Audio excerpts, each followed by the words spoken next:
오늘 이 아침에 주실 하나님의 말씀 야고보서 5장 1절에서 3절 말씀입니다. 들으라 부한 자들아 너희에게 임할 고생으로 말미암아 울고 통곡하라. 너희 재물은 썩었고 너희 옷은 좀 먹었으며 너희 금과 은은 녹이 슬었으니 이 녹이 너희에게 증거가 되며 불같이 너희 살을 먹으리라. 너희가 말세의 재물을 쌓았도다. 아멘. 고마우신 아버지 하나님, 우리에게 하루의 삶을 허락하사 움직이게 하시고 직장 그리고 사업, 가족 활동할 수 있도록 생명호흡을 연장하시고 오늘도 주와 함께 동행하는 복된 하루가 되게 하심을 감사합니다. 예배하는 우리 모두에게, 주의 말씀을 듣는 모두에게 주의 평강과 복주심이 넘치게 하옵소서. 감사드리며 예수님 이름으로 기도합니다. 아멘. 아멘. 저는 오늘 귀한 말씀을 통해서 계속해서요, 우리 물질 문제를, 우리가 물질을 어떻게 다루어야 하고, 특별히 하나님이 나에게 사업체를 주시고 또 많은 물질을 주셨을 때 그 주신 축복과 그 물질을 우리가 어떻게 감당해야 하는가, 그리고 잘못 감당할 때에는 어떤 결과가 우리에게 다가오는가에 대한 경고에 대해서 말씀을 나누면서 함께 은혜를 나누고자 합니다. 오늘 5장 1절에서 6절 말씀은 특별히 부자들에 대한 경고에 대한 말씀입니다. 1절에서 이렇게 말씀하시죠. 들으라 부한 자들아 너희에게 임할 고생으로 말미암아 울고 통곡하라, 그렇게 말씀합니다. 이 부한 자들에게 대한 경고인데요, 울고 통곡하라고 합니다. 그 너희에게 임할 고생, 심판이 있다는 것이죠. 그런데 성경은 모든 부에 대해서 부정적으로 말하지 않습니다. 부함을 하나님이 주신 복으로 말씀하시고요. 그리고 이 부함은 결코 부함 자체가 죄일 수가 없다. 이게 성경의 판단이고요. 하나님의 말씀의 판단입니다. 그럼 여기서 말하는 부자는 어떤 부자인가? 뒤에 말씀을 보니까 추수한 품꾼에게 삭슬 주지 않았다. 사치하고 방종했다. 소위 말해서 불의한 탐욕, 이기적인 탐욕을 가지고 월급을 제때 안 주는 겁니다. 그러면서도 가난하고 어렵고 헐벗고 힘들어 있는 이웃에 대해서는 생각하지 않고 자기 먹고 살 것만 생각하는 겁니다. 돈 버는 목적이 자기 행복을 위해서, 그리고 먹고 마시기 위해서, 미래를 위해서 준비하기 위해서 남들에 대해서는 신경을 쓰지 않는 부자들이다 하는 것을 알 수가 있습니다.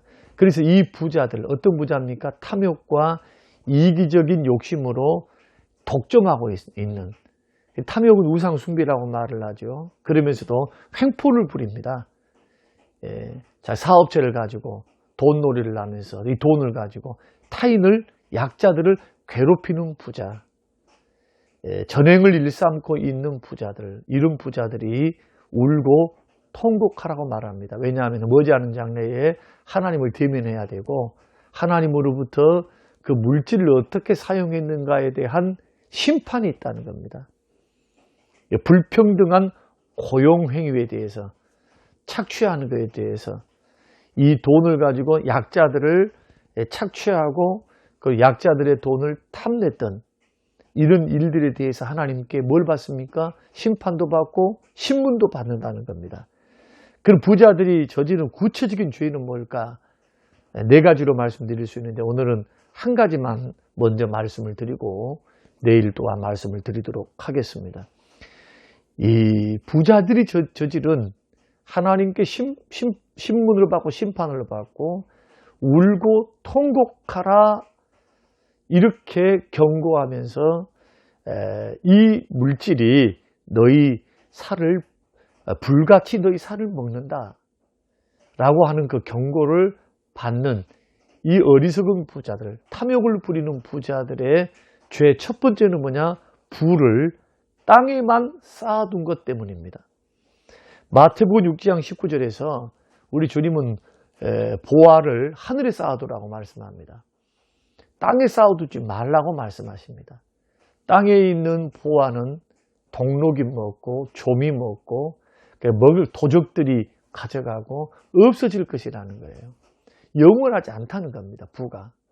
그러나 하늘나라에 쌓아두면 이 부는 영원히 도적이 해할 수도 없고 동록과 또 조미 먹을 수 없도록 하나님이 보호하시고 지키시는 상급이라는 겁니다. 그래서 하늘나라에 자꾸 보화를 쌓아둘 연구를 해야지 자기와 자기 미래를 위해서만 대비해서 물질을 축적만 하고 있는 것은 결코 이것은 바람직한 경제활동이 아니다 라고 하는 것이 우리 주님의 평가였습니다. 그러면 하늘에 쌓아둔 재물의 특징이 뭡니까? 주께 드리는 삶, 마땅히 주께 드려야 될 것을 드리는 삶, 굶주리고 헐벗고 병든 자, 복음 전도하시는 분들에게 물질을 흘려보내는 것, 이것이 주님께 하는 것이요, 결국 이것이 하늘의 보화를 쌓는 것입니다. 그러나 오늘 본문에서 말씀하는 이 부자들은 어떤 부자입니까? 부를 땅에만 쌓아둔 부자입니다. 하늘에 쌓아둘 줄 모르는 겁니다. 굶주리고 헐벗고 병들고 그리고 복음을 증거하는 전임 사역자들에 대해서 사용할 기회가 있었지만 자신이 어려울 때를 위해서만 쌓아둔 그러한 죄, 이걸 가리켜서 오늘 본문에서는 죄라고 말씀합니다. 그래서 2절과 3절에서는 베풀지 않고 주께 드리지 않고 어려운 이웃들에게 손을 벌리지 않고 쌓아둔 재물은 하나님이 보시기에 무엇과 같냐? 녹슬고 좀 먹는 것과 같다. 이 말은 무슨 뜻입니까? 하나님이 보시기에 무가치하다는 거예요. 없어질 것이다. 자, 조미 먹은 옷 가치가 있습니까? 입을 수가 없죠. 옷으로의 가치를 상실하는 겁니다. 녹이 슬었습니다. 이 말은 그 문이 녹이 쓴다는 말이 아니라 하나님이 보실 땐 녹슨 것과 같이 쌓아만 놓고 하나님을 향하여 어려운 이웃을 향하여 드리고 베풀고 섬길 줄을 모르는 물질은 가치가 없다는 거예요. 하나님 보실 때는. 본인이 생각할 때는 그것이 엄청난 부를 쌓았으니까 나는 부자다라고 안정감을 누릴 수 있는가는 몰라도 우리는 심판이 있거든요. 우리 삶에 대한 심판이 있어요. 영원한 지옥 형벌이 아닌 믿는 사람들도 하나님이 주신 시간, 하나님이 주신 물질에 대해서 우리가 하나님 앞에 계산할 날이 있다는 겁니다. 그래서 3절 말씀은 이렇게 선포하죠. 너희 금과 은은 녹이 슬었으니 이 녹이 너희에게 증거가 되고 불같이 너희 살을 먹으리라. 너희가 말세에 재물을 쌓았다. 그렇게 말씀하시죠. 하나님이 보실 때는 녹슬고 좀먹는 가치가 없는 정말 무가치한 재물이다 하는 것입니다. 그래서 결국 무가치하다고 하나님이 판단하실 것뿐만 아니라 이 녹이, 이 물질이 불같이 너희 살을 먹는다. 이 말은 무슨 뜻입니까? 약자를 위해서 사용하지 않고 이 물질을 자기를 위해서만 쌓아둔 사람들은 불 속에 들어가는 고통을 겪게 된다. 이 고통이 언제 일어납니까? 이 땅에서도 일어나죠. 내가 할 수 있을 때 해야 되고 하나님이 기회를 주셨을 때 섬길 기회를 주셨을 때 물질을 주셨을 때는 섬기라고 하는 기회거든요. 나에게 물질을 흘려보내라고 하는 기회예요. 하나님이 맡겨주신 기회.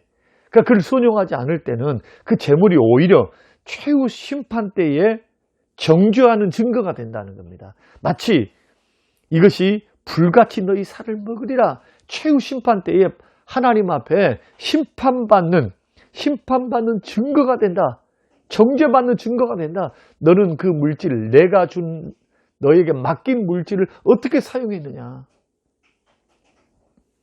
그래서 물질의 마음을 우선해서 우리가 불의한 방법으로 재물을 축적한 부, 또한 부를 축적했어도 잘못된 방법으로 축적한 것뿐만 아니라 하나님이 여러 정당한 방법으로 모았던 이 부에 대해서도 우리가 어떻게 사용하는가? 그러므로 우리는 주님이 주신 재물들을 어떻게 사용해야 됩니까? 불의한 방법으로 우리는 모아야 되지 않는다는 것을 전제로 해서 우리가 정당하게 벌었다 할지라도 첫 번째 어떻게 사용해야 되는가? 드리고 베풀고 섬김으로 사용하라. 물질이 있는 곳에 내 마음이 있다. 그 말은 그 사람의 마음의 중심이 물질을 어떻게 사용하는가에 따라서 알 수 있다는 거예요. 하나님 앞에 드릴 줄 알면은 그 마음이 어디 있는 겁니까? 물질이 자기가 주인이 되어서 나는 물질이 하나님입니다 하지 않고 나는 물질을 주신 하나님을 나는 섬깁니다. 물질을 다스리는 것이게 됩니다. 물질을 활용하게 되는 겁니다. 물질의 재물의 종이 아니고 재물을 주인으로 삼는 게 아니라 하나님이 나의 주인이십니다. 이것을 믿음 고백을 통해서 열의 하나를 드리는 거죠.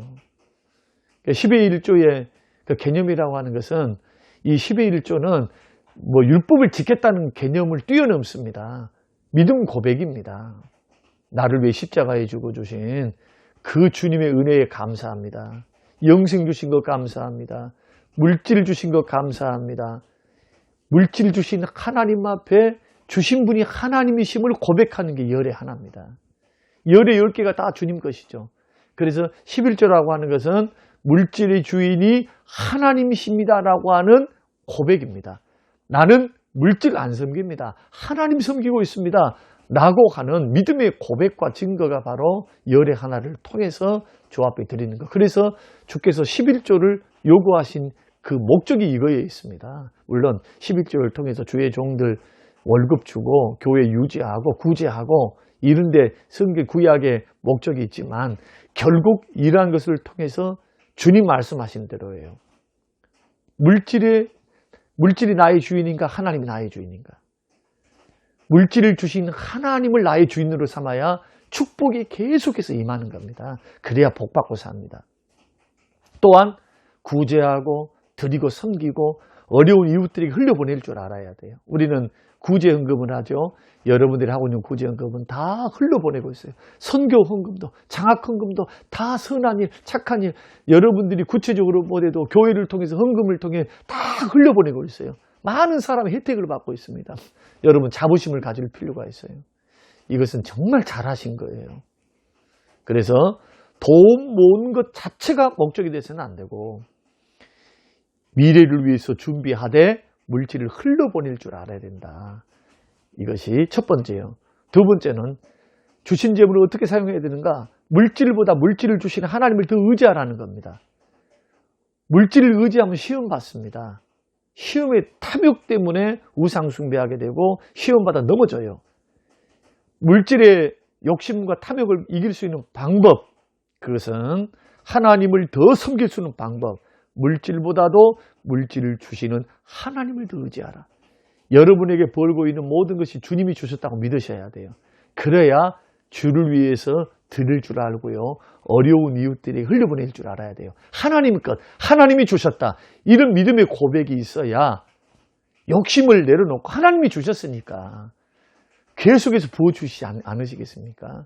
하나님이 책임져 주시죠. 주는 자가 복이 있고 줄 때 넘치도록 채워주시리라. 주님은 물질 문제에 있어서 이렇게 말씀하셨습니다. 그러므로 저와 여러분들이 부한 자들, 특별히 어떤 부한 자입니까?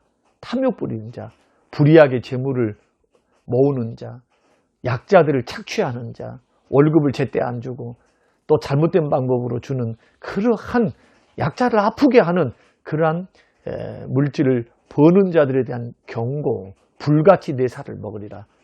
주님으로 하나님을 대면하게 해야 됩니다. 반드시 하나님 대면하게 되어 있어요. 주께서 그 물질에 대한 사용처 내지는 물질의 주인 되신 분께 계산하실 날이 있다는 거예요. 우리 이것 기억하시면서 우리 예수 그리스도를 믿고 구원받은 하나님의 사람들이 하나님과 돈을 겸하여 섬길 수가 없습니다. 물질의 지배를 받지 마시고 물질을 다스려 갈 수 있도록 늘 깨어 있어서 여러분의 인생을 주 앞에 잘 세워갈 수 있는 우리 모든 성도님들이 되시기를 주님의 이름으로 축원합니다. 고마우신 하나님 아버지, 오늘 우리에게 주신 물질에 대한 또 부함에 대한 경고의 말씀을 듣고 우리가 어떻게 활용해야 하는가, 어떻게 돈을 벌어야 하는가, 여기에 대해서 묵상케 하심을 감사합니다. 하나님, 한 번쯤은 짚고 넘어가야 할 문제, 돈이 하나님인가, 하나님이 하나님인가, 돈을 섬기는가, 하나님을 섬기는가, 주님, 이 문제에 믿음이 달려 있사오니 하나님, 우리의 믿음이 더 성숙하고 더 성장하는 믿음이 되어서 하나님, 믿음 고백, 믿음으로만이 아닌 믿음이 순종을 통해서 참 믿음이 확인되어지는 그러한 성숙한 믿음으로 성장해 가도록 축복하옵소서. 감사드리며 예수님 이름으로 기도합니다. 아멘.